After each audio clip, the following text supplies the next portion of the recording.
સાબરકાંઠા જિલ્લાના પ્રાંતિજ બજાર વિસ્તારમાં મકાનની દિવાલ ધરાશાયી થતા વયોવૃદ્ધ નિસહાય અંધ મહિલાનો બચાવ થયો હતો તો સાંસદ દ્વારા સ્થળ મુલાકાત લઈ વયોવૃદ્ધ અંધ મહિલાના ખબર અંતર પૂછી તંત્રને તાત્કાલિક સર્વે કરી ઝડપી સહાય ચૂકવવા અપીલ કરવામાં આવી હતી।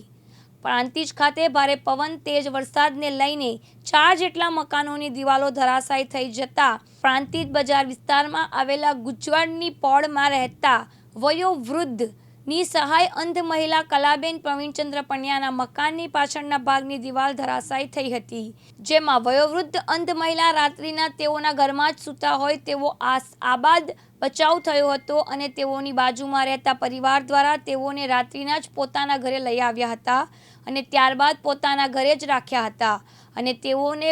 પોતે પડોશી ધર્મ નિભાવ્યા હોય તો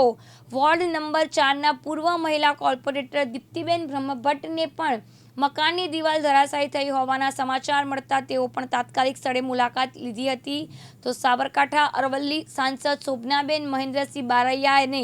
પણ સમાચાર મળતા તેઓએ પણ દિવસ દરમિયાન કાર્યક્રમોમાં વ્યસ્ત હોવા છતાં રાત્રિના સમય કાઢી પોતે ગુજરની પોળની ખાતે દોડી આવ્યા હતા અને વયોવૃદ્ધ અંધ મહિલા કલાબેનના ઘરે આવી ઘરમાં ફરી નિરીક્ષણ કરી તેઓને સાંત્વનતા આપી હતી। પડતા વરસાદના કારણે પ્રાંતિજમાં આજે કલાબેન નામના એક વયોવૃદ્ધ વ્યક્તિ છે, એમનો મકાનની દિવાલ પાછળથી ધરાશાયી થઈ છે। આજે એમની મુલાકાત મેં લીધી છે અને ભાઈ શ્રી નગરપાલિકાના કારકુન છે એમના દ્વારા સર્વે પણ થઈ ગઈ છે અને ઝડપથી એમને સહાય મળે એ માટેની અમે ચર્ચા કરી છે અને એ દિવાલનું એ મકાનનું સર્વે કરીને અમે એમને આશ્વાસન આપ્યું છે કે જેમ બને તેમ તંત્ર દ્વારા ઝડપથી એનું મકાનનું દિવાલ છે એ સારી રીતે તૈયાર થાય અને બેન એમના મકાનમાં પાછા ફરે।